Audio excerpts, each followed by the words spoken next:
Welcome to Canada's podcast. Welcome to Canada's podcast. I'm your host, Celine Williams, and today my guests are Katie Conliffe and Jenny Shaw, the co-owners of the Girl Gang Canada, which is an online collective of small women-owned Canadian businesses.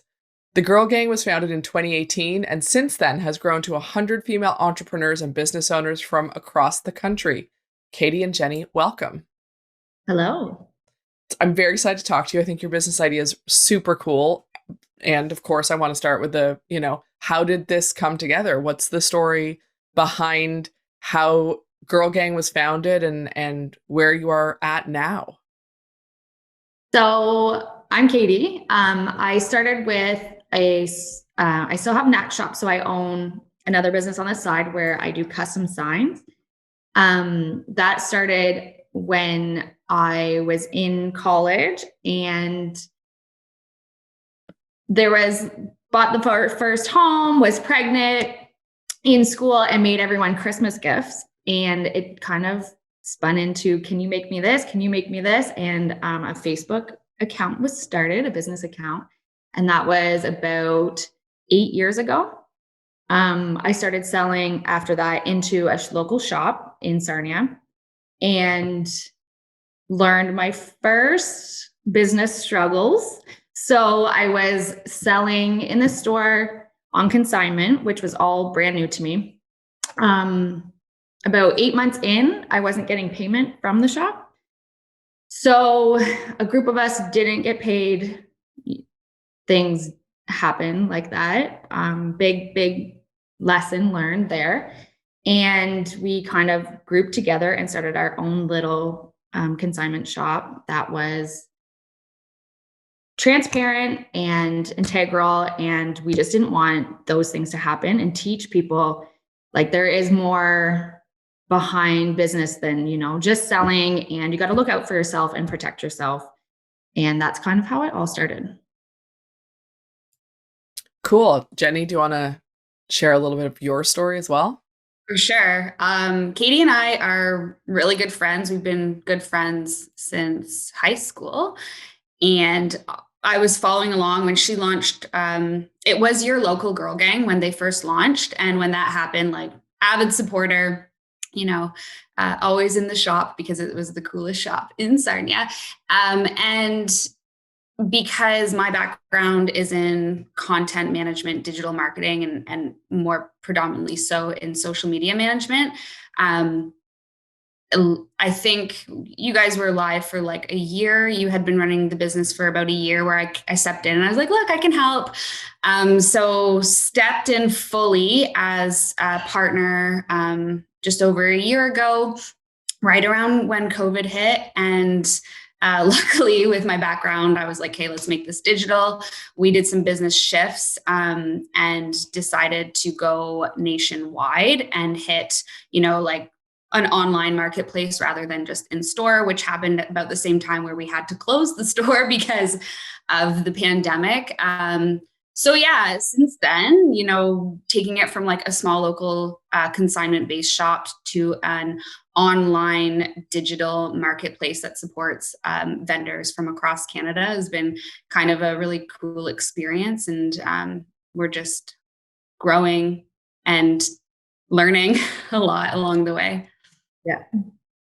So I'm curious, I have so many questions. I think a lot of people who listen to this can really relate to having a bricks and mortar store, restaurant, business, whatever it is of some sort that often out of necessity in the past year has had to shift online, even if they were sort of thinking about doing it at some point in the future. So I'm curious for the two of you, because you have different perspectives on it, right? Katie, your background is really more with the bricks and mortar, and Jenny, and yours is really more online. What are the challenges, or what have been the challenges or lessons on either side of that? So, in not, yes, in the past year primarily because of the pandemic, but sort of in general, what have been your challenges or lessons in those spaces? The shift in sales, like 100%, we sold a lot of clothing in store, which you can try on and look at and touch. Whereas when we went online, it kind of flipped what we were selling. And it was like, okay, wait a minute.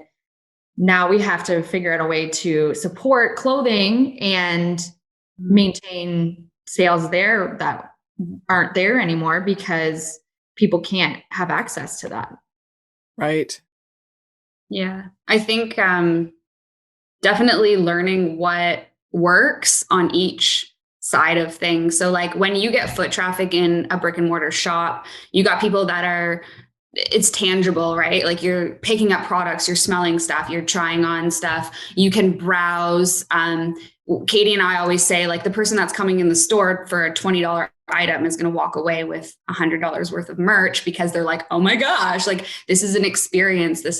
I love this store. And what Katie's done with the physical store has been truly amazing, like making it that experience. So when we went digital, we're like, well, how do we support that experience? Like, building an e-commerce platform, first of all, was a learning curve, like right off the bat. We went Shopify, and that for the platform we wanted to build, that was something that we probably shouldn't have done.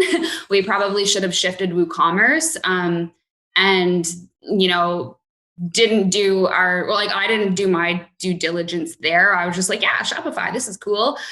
This looks easy and effortless to put together, which it is. And I think for a small brand, Shopify is an amazing platform and can support a small vendor. But we learned, I think within 6 months, that like navigation, when you're supporting over 100 brands, is like, you need to customize that, and you need to make sure that you have an expert building that website that can support, how the customer's journeying through that online experience, because it is so much different than the brick and mortar experience. So I think that was like a huge shift, going from like brick and mortar to e-commerce, to like replicate the experience while still like showcasing, 1,000 products.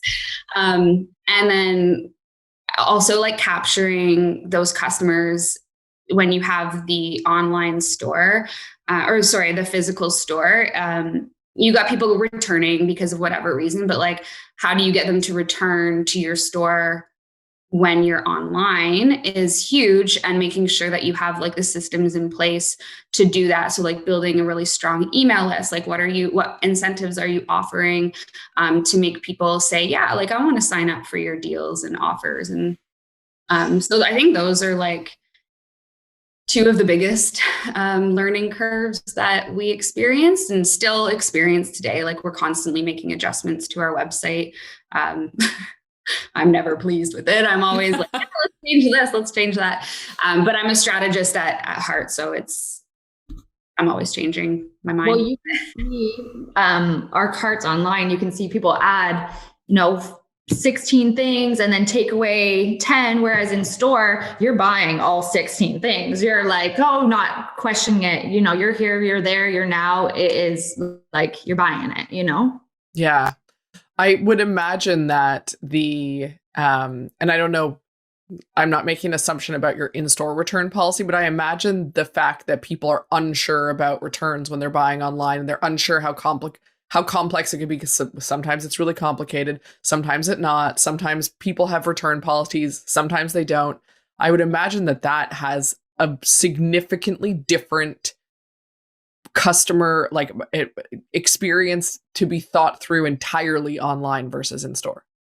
Yeah. Our shipping has been like, we're like, whoa, because we have a free pickup location with the pandemic. We were like, okay, we're online. Like we need to have the people who are strong customer base, which is our local city, Sarnia, Ontario. Like they need to be able to pick it up like instantly, but then setting it up online, we were like, what do we do? So it's been, and there's so many things to think about that we just like online retention tactics, like, abandoned cart checkouts and like retargeting, being like, hey, like we saw you take a peek at that. Like, these are some other things, just like, there's just a lot to think about, which we had no experience in when we shifted, but it's been cool. Like we're getting there. Yeah. I think so. Yeah. I think that's always the case, right? Like, it's like you're figuring it out. It doesn't have to, it's not about being perfect, right? No one is doing this perfectly. Everyone is just doing their best and figuring it out. And everything changes so quickly. You just have to be adaptable. Yeah. Mhm. Yeah. I think that's a really good point. Okay. So I want to take a step back for a second and ask this question. So Jenny, you mentioned that your background was in sort of digital marketing. And Katie, it sounds like you've been entrepreneurial, whether it was your primary thing, for a long time. So did either of you or both of you always think at some point, I want to own a business and I want to be an entrepreneur? And like, already you're like shaking your head. You're like, no. So can you tell me a little bit about what got you to that point, or what made you decide like, or take the plunge? Because sometimes it's not so much deciding as being like, this is my opportunity. I think it's exciting a little bit. It is kind of exciting, the unknown, and then learning about like business. There's so much to learn. There is not a day that goes by that I'm like, oh, okay. And grow on top of that and grow on top of that. It is a different world. But it is a really interesting one. Yeah. Yeah. Just like starting from making something to creating an Instagram and then making a sale is like a base. And then it's like, okay, now I have overhead. Now I need marketing. Now I need this. Now I need an accountant. Now I need, and it's like, whoa. And learning all of that. And then it's nice to have the first business and having kind of as a learning experience, and then Girl Gang and being like, hey, I've kind of, polished my area in this. And so that's helpful. And then creating something larger than what began. Get sucked into it. Yeah. I think you do. I think you get sucked into the entrepreneurial journey, and then you figure out whether or not it's right for you. I've never been the 9 to 5. Like, I've never saw myself in an office. I started in the, Katie and I actually both started in the food service industry as servers, bartenders. And then I went to school for nutrition. And when I left school, got pregnant. And I think, Katie, you actually have a very similar story, but got pregnant. And while I was pregnant, I had just left the food service industry. And I was like, what do I do right now? So I started a blog, which turned into content management and product promotion, and loved it. Like, I loved writing. I loved promoting small brands. Like, I've always been kind of connected to the food industry, which for my content agency, it's like wellness and food brands and apps for some reason. And from there shifted into content management. And I was like, oh, this is for me. Like, I would go back to not running a business if that's what life had in store for me. Like, if something happened and I had to give up my business, I would go back into like the marketing industry, and work for an agency. But it wouldn't be by choice. It would kind of be like, this is what you have to do. Like, this is the next step for you. I love running my own business. It is hard. It is so hard. And I love like partnering with my best friend to run the Girl Gang Canada, which is also hard, but I don't know if I'd have it any other way. No, I don't sleep at night, but it is amazing. So are there unique challenges? I'm guessing there are, but how do you balance being best friends and running a business? Like, how does that work? Because I would imagine that sometimes it's uniquely extra challenging. I think because we both have families and kids, it is literally like, it's no, hey, what's up? How are you? How is your, it's like, hey, I have 2 seconds. Like, what do you need? and we understand that on that level, which is great because we actually like live in separate worlds. Like, she's digital, I'm in shop. And if we need to talk to each other, we talk to each other, but we only have like a minute.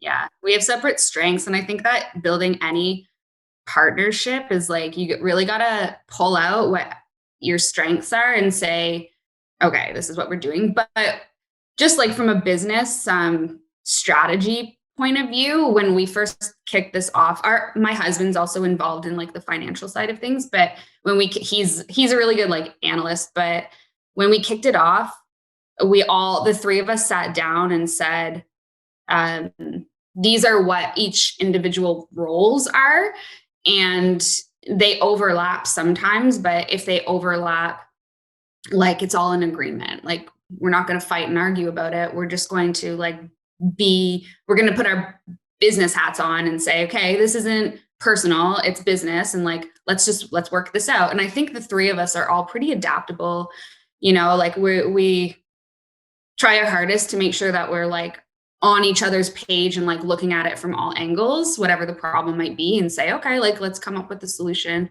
So I think that having your own lane as a partner is important. Yeah. And trusting each other. Like I just trust that what Jenny's doing is the best way, and she trusts that what I'm doing is the best way too. And then if we have questions, we like talk it out. I'm sure we'll have like in the future, we'll be like, have a different answer, but for now it's perfect.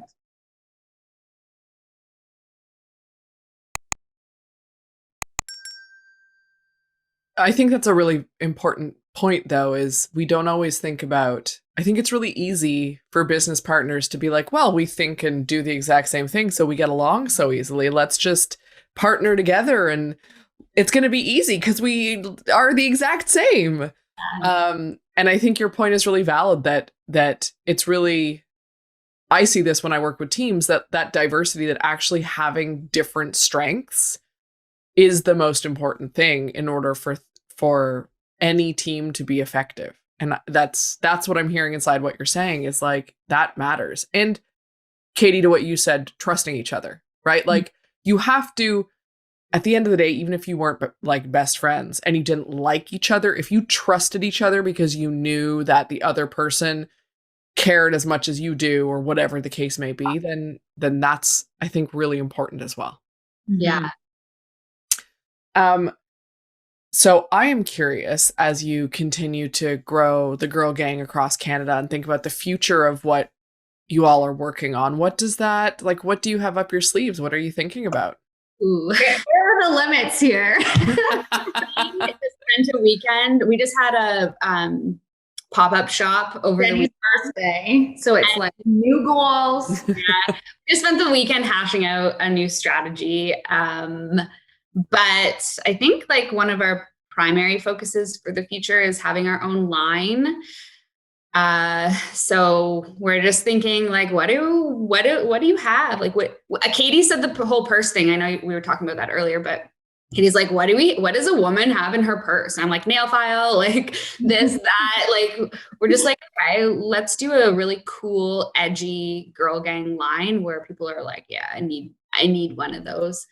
And how are we supporting and building our vendors, helping them grow? And I think another thing is just kind of like what impact we want to have in the community, and what like nonprofits and stuff we want to be affiliated with, because there's so many of them out there, but unfortunately you can't support them all because there's just too many. But what ones really align with like our message, and how can we better support our community is like going to be a huge focus for the end of 2021. I don't know if I'm missing anything, Katie. There's so many. Hybrid. That's where I get creative. I'm like, I want it all.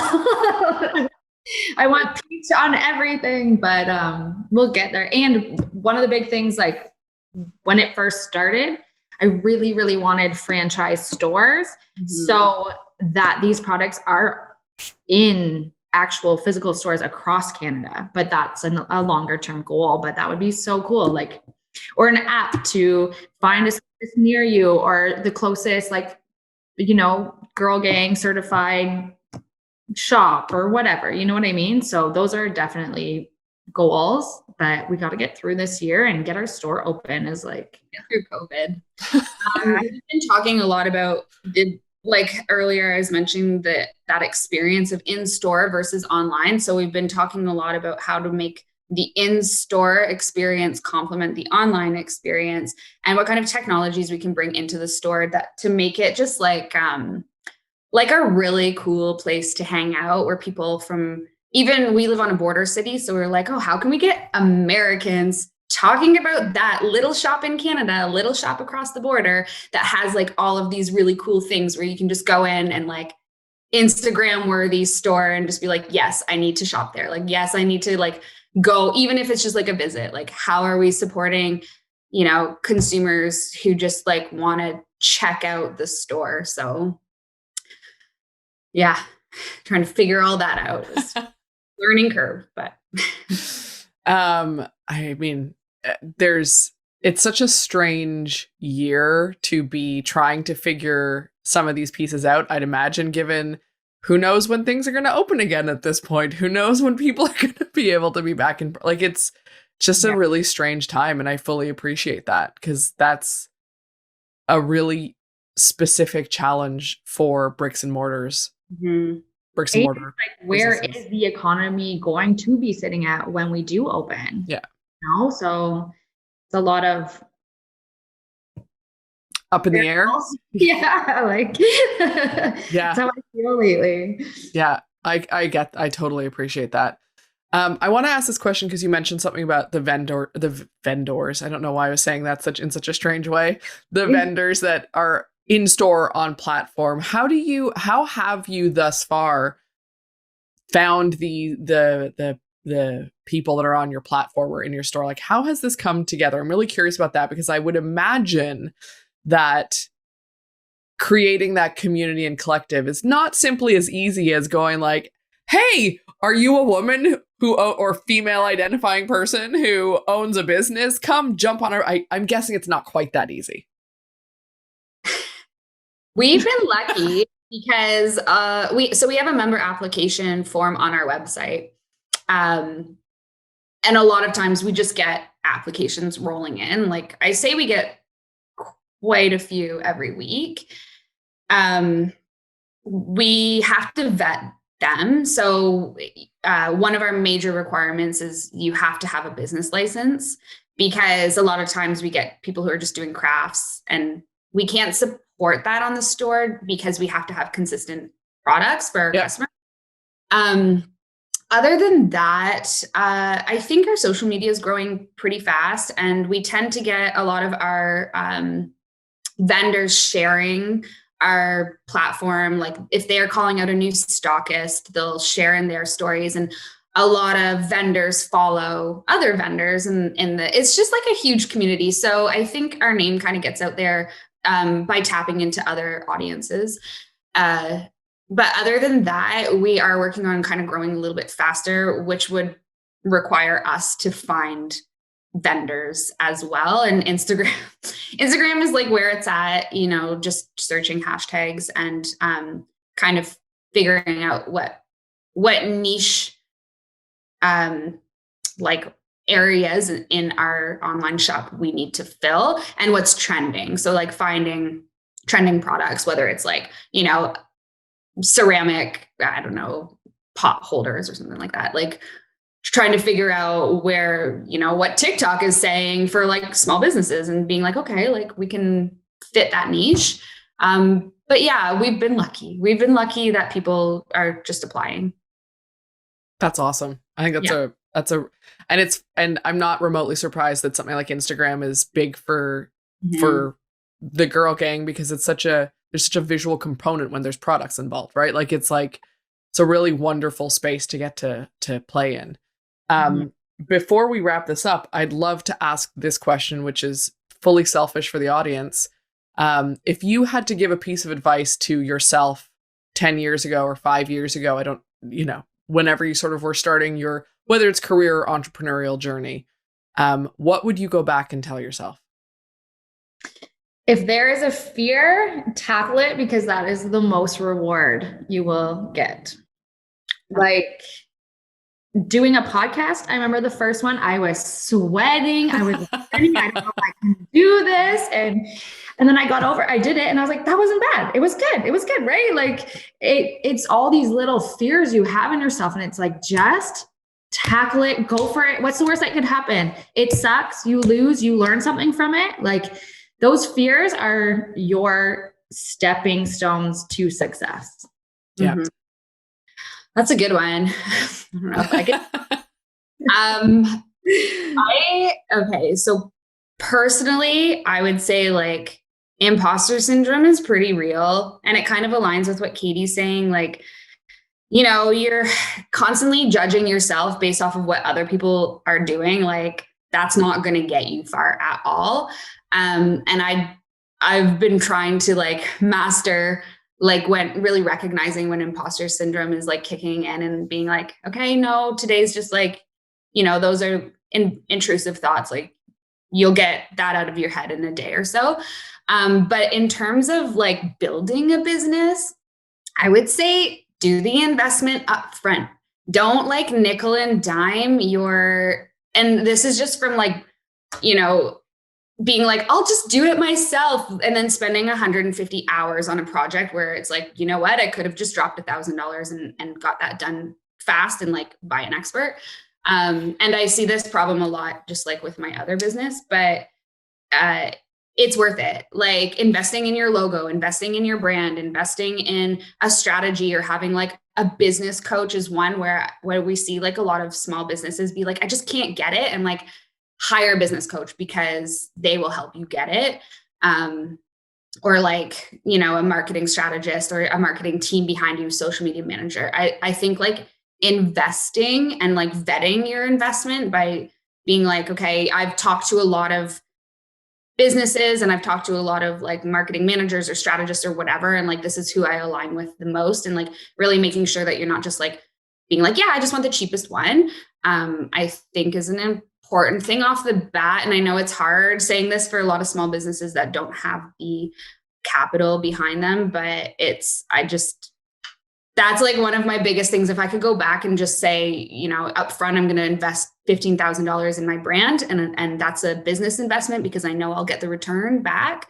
That's what I would do. Yeah. Yep. I appreciate that. Thank you both for joining me today. For all of our listeners and viewers, you can, the links will be in the show notes, but you can also find The Girl Gang online at thegirlgang.ca. I appreciate your time. It was lovely chatting with you. You too. Thanks for having us.